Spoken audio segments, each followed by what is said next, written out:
जय जय श्री राम। अब मैं बिना किसी औपचारिकता के आदरणीय योगी आदित्यनाथ जी से निवेदन करूंगा कि हम सबको संबोधित करें। परम सम्मान्य जय जय श्री राम।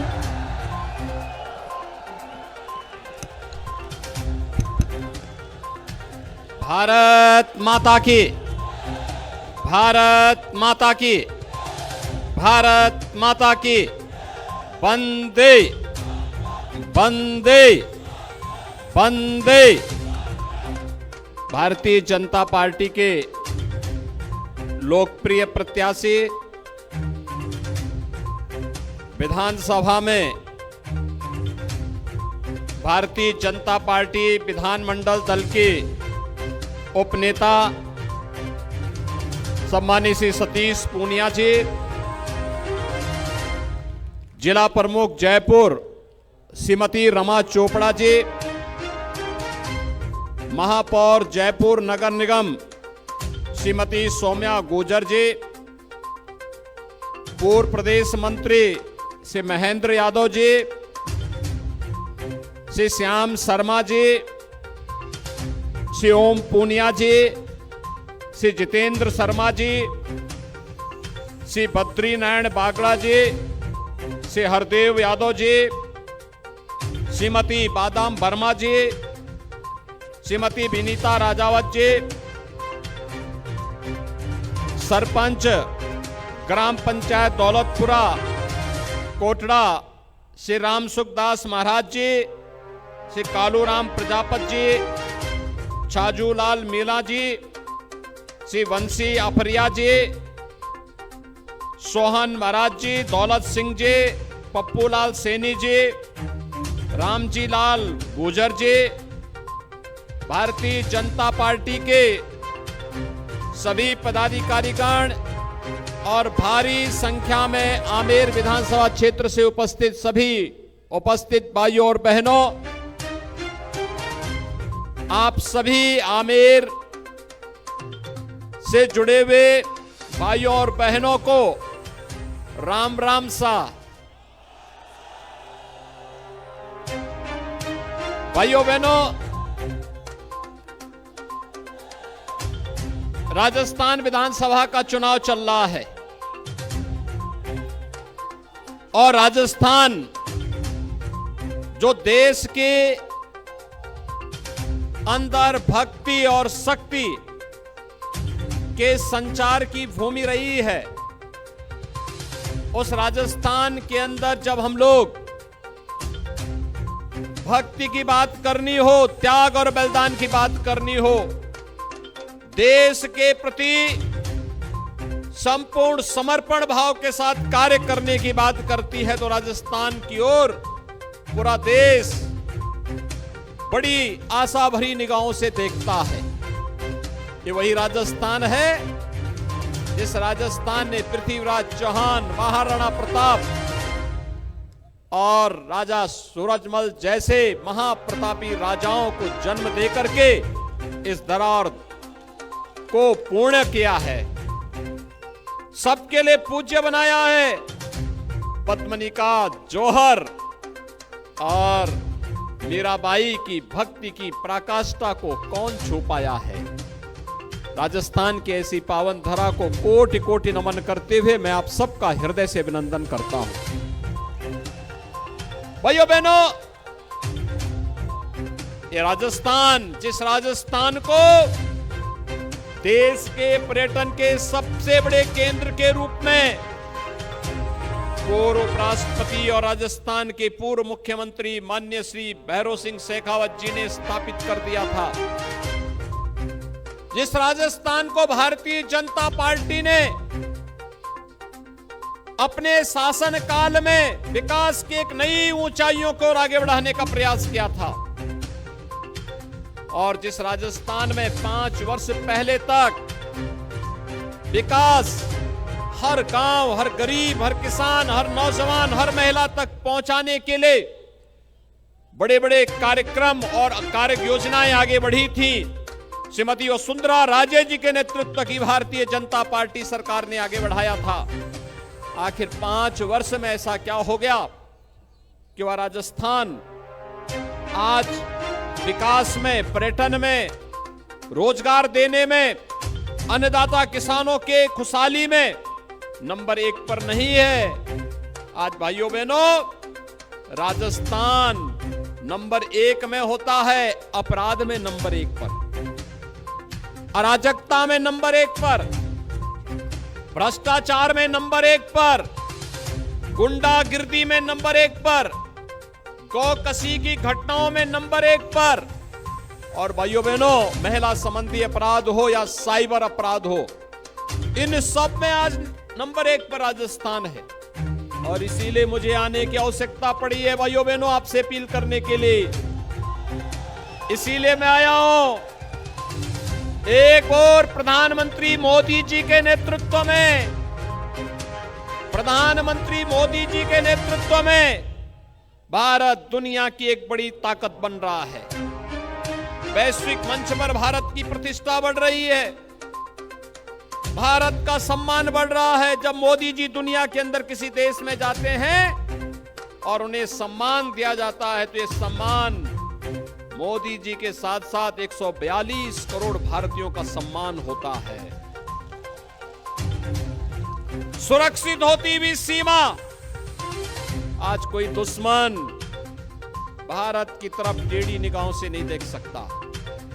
कोई दुश्मन आज भारत की सीमाओं में घुसपैठ करके निर्दोष नागरिकों पर हमला करने का दुस्साहस नहीं कर सकता है। उसे मालूम है, अगर उसने दुस्साहस किया तो भारत के बहादुर जवान उसकी माद में घुस करके उसका काम तमाम भी कर सकते हैं। भाइयों बहनों, आज भारत के अंदर कांग्रेस के द्वारा दी गई बड़ी बड़ी जो समस्याएं थी, उन समस्याओं के समाधान का एक मादा है। आपने देखा होगा, कांग्रेस ने आतंकवाद की समस्या दी, मोदी जी के नेतृत्व में कश्मीर में धारा 370 समाप्त करके आतंकवाद की समस्या का हमेशा के लिए समाधान निकाल दिया गया। भाइयों बहनों, कांग्रेस के शासन ने नक्सलवाद दिया, मोदी जी के नेतृत्व में नक्सलवाद की समस्या का समाधान हो रहा है। कांग्रेस ने देश को अलगाववाद की चपेट में झोंका था, मोदी जी के नेतृत्व में अलगाववाद की समस्या का समाधान हो रहा है। कांग्रेस ने विकास को अवरुद्ध किया था, मोदी जी ने देश के अंदर हाईवे, रेलवे, एयरपोर्ट और साथ साथ देश के अंदर AIIMS, IIM, IIT, 1 district 1 medical college, हर घर नल की योजना को देकर के विकास हर गांव, हर गरीब तक पहुंचाने का काम किया है। भाइयों बहनों, कोई सोचता था कि गरीब भी हवाई जहाज की यात्रा कर पाएगा। मोदी जी ने कहा कि हां, हवाई चप्पल पहनने वाला भी अब हवाई जहाज की यात्रा करेगा। ये पहली बार हुआ है, ये पहली बार हुआ है। हमारे गांव में भी अच्छी सड़कें बन पाएंगी, ये भी पहली बार देखने को मिल रहा है। और भाइयों बहनों, गरीबों को मिलने वाली योजना का लाभ याद करिए। कांग्रेस के नेता क्या कहते थे? कहते थे कि देश के संसाधनों पर पहला अधिकार मुसलमानों का है। ये बोलते थे ना, ये बोलते थे ना। और मोदी जी ने क्या कहा? उन्होंने कहा नहीं, देश के संसाधनों पर पहला अधिकार गांव का है, गरीब का है, किसान का है, नौजवान का है, दलित का है, वंचित का है, समाज के प्रत्येक तबके का है। मोदी जी ने नारा दिया, सबका साथ, सबका विकास। भाइयों बहनों, ये सबका साथ और सबके विकास का नारा ही राम राज्य की आधारशिला है। कांग्रेस कहती थी कि राम हुए ही नहीं, कृष्ण हुए ही नहीं। आखिर कांग्रेस यही कहती थी ना। और भाइयों बहनों, हमने कहा था रामलला हम आएंगे और मंदिर बनाने के पहले हमने ये भी कहा कि रामलला हम आएंगे, लेकिन पहले ढांचा हटाएंगे। गुलामी का ढांचा हटा ना, आज मंदिर बन रहा है ना, कोई संदेह है क्या? तो भाइयों बहनों, अब फर्क आपको महसूस हो गया होगा। कांग्रेस देश की समस्या का नाम और भारतीय जनता पार्टी समस्या के समाधान का नाम, दोनों अंतर फर्क महसूस हो गया है ना। और भाइयों बहनों, इसीलिए हम लोग आए हैं। ये राजस्थान देश की त्याग और बलिदान की भूमि, देश को विपरीत परिस्थितियों में संबल देने वाली भूमि, देश की सीमाओं को सुरक्षित करने वाली भूमि, और अपनी कला और स्थापत्य कला के साथ साथ अपने शौर्य के लिए, अपने पराक्रम के लिए, अपने पर्यटन के लिए, अपनी सौम्यता के लिए, अपने आतिथ्य सत्कार के लिए हमारी राजस्थान की भूमि जानी जाती है। और भाइयों बहनों, इसीलिए आज मैं आपके पास आया हूं आपसे कहने के लिए। मुझे याद है 5 वर्ष पहले भी मुझे यहां पर पूनिया जी के प्रचार के लिए आना पड़ा था, और मैं आपका आभारी हूं कि आपने यहां के सूखेपन को दूर करते हुए कमल खिलाने का काम किया था।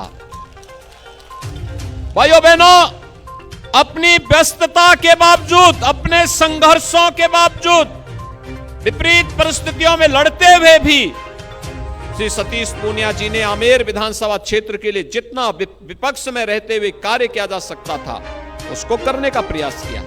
और आज एक बार फिर से भारतीय जनता पार्टी नेतृत्व ने उन्हें आपके बीच में यहां पर उतारा है। आप याद करिए, मोदी जी दिल्ली से पैसा भेजते हैं, वह पैसा जयपुर में आके अटक जाता है। जब विपत्ति आती है, आपदा आती है, तो कांग्रेस के नेता कोई देश के बाहर पिकनिक मना रहा होता है, कोई जयपुर से बाहर नहीं निकलता है, और जनता ठगी की ठगी महसूस करती है। लेकिन भाइयों बहनों, मोदी जी के नेतृत्व में कांग्रेस जो 55-60 वर्षों तक नहीं कर पाई, मोदी जी ने मात्र 5 वर्ष में, 9 वर्ष के अंदर वह करके दिखाया। खासतौर पर आप देखेंगे इन 9 वर्ष में 12 करोड़ गरीबों को एक शौचालय मिल गया, 4 करोड़ लोगों के लिए, 4 करोड़ लोगों को एक आवास मिल गया, 4 करोड़ गरीबों के घर में बिजली के कनेक्शन पहुंच गए, 10 करोड़ गरीबों के घर में उज्ज्वला योजना के कनेक्शन पहुंच गए। और भाइयों बहनों, संकट का जो साथी है वही साथी है। 80 करोड़ लोगों को देश में फ्री में राशन की सुविधा का लाभ ये पहली बार मिला है। आज मैं समाचार पत्र पढ़ रहा था, अमेरिका में, चीन में, दुनिया के तमाम देशों में कोरोना के मामले बढ़ रहे हैं। भारत में मोदी जी ने ऐसा वैक्सीन बनाया, कोरोना हमेशा के लिए समाप्त हो गया। भाइयों बहनों, अगर कांग्रेस की सरकार होती तो ये कोरोना वैक्सीन आती ही नहीं, और अगर आ ही जाती, वैज्ञानिक शोध करके ला ही देते, तो ये इसको भी ब्लैक कर देते। और यही कारण है राजस्थान में आप देख रहे होंगे कि पिछले 5 वर्ष में माफिया पनपे हैं। कहीं खनन माफिया, कहीं भू माफिया, कहीं जंगल माफिया, कहीं पशु माफिया, कहीं पर सत्ता के संरक्षण में अपराध करने वाली माफिया। और भाइयों बहनों, इसीलिए यहां नौजवानों के जीवन के साथ खिलवाड़ होता है, पेपर लीक होता है, नकल माफिया भी यहां पनपे हैं, नौजवानों के भविष्य के साथ खिलवाड़ कर रहे हैं। और इन्हीं माफियाओं के लिए हमने खोज की यूपी में बुलडोजर, इन्हीं माफियाओं के लिए की है। आप देखते होंगे ना, यूपी में बुलडोजर जब चलता है माफिया के ऊपर, कोई ठोर ठिकाना नहीं मिलता है। और इसलिए भाइयों बहनों, ये डबल इंजन सरकार की ताकत है। डबल इंजन सरकार गरीब के साथ खड़ी होकर के न्याय भी देती है, उसके सम्मान की रक्षा भी करती है, और उसकी आस्था का सम्मान भी करती है। याद करिए, उत्तर प्रदेश में भारतीय जनता पार्टी सरकार आने के पहले हर दूसरे तीसरे दिन एक दंगा होता था। और भाइयों बहनों, आज पिछले 6.5 वर्ष हो गए भाजपा की सरकार यूपी में, एक भी दंगा नहीं हुआ, एक भी दंगा नहीं हुआ। और आयोजनों में आपने देखा होगा, कावड़ यात्रा जब यूपी में निकलती है तो एक एक कावड़ यात्रा में 4-4 करोड़ लोग जाते हैं, कहीं कोई तिनका नहीं हिलता है, तिनका नहीं हिलता है। आयोजन बड़ी भव्यता के साथ होते हैं, पूरी भव्यता के साथ, उमंग और उत्साह के साथ। अयोध्या का दीपोत्सव देखा होगा ना दीपावली के दिन। ये दीपोत्सव के कार्यक्रम अब हर जगह होते हैं, सुरक्षा भी है, आस्था का सम्मान भी है। और उसी आस्था के सम्मान के लिए हम लोग आज आपके पास आए हैं। भाइयों बहनों, देखिए, आप राजस्थान के लिए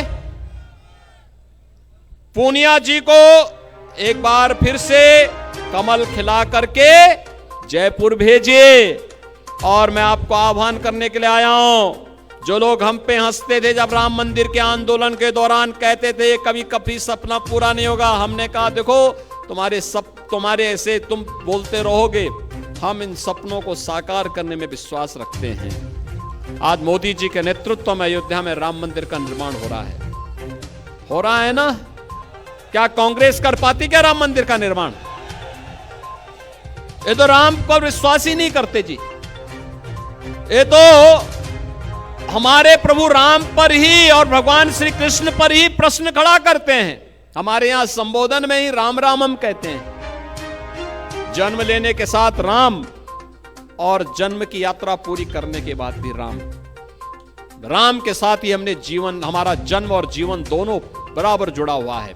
लेकिन एक कांग्रेसी हमारे अस्तित्व पर प्रश्न खड़ा करने का काम करते हैं। और इसलिए भाइयों बहनों, जो सनातन धर्मावलंबियों के अस्तित्व पर प्रश्न खड़ा करते हो, उनके स्वयं के अस्तित्व पर प्रश्न खड़ा कर दीजिए। यह चुनाव उसका सबसे अच्छा माध्यम है।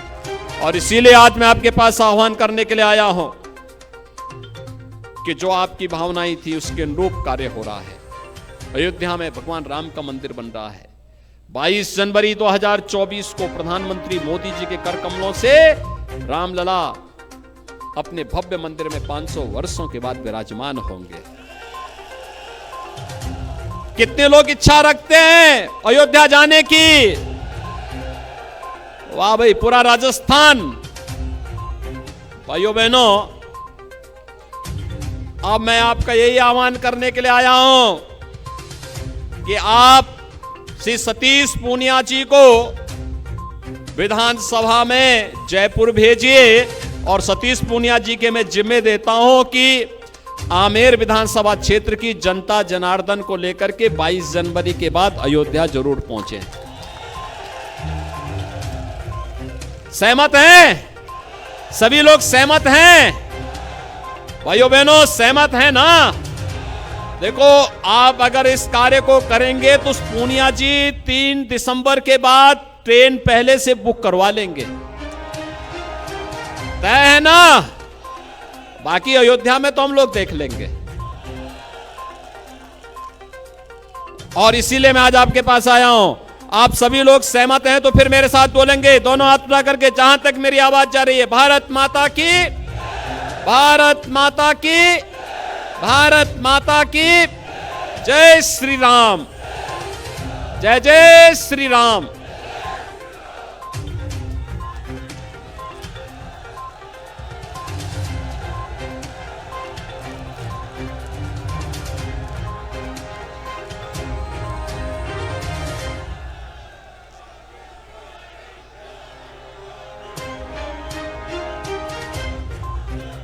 शेयर करें, सुने और कमेंट करें, और पसंद ना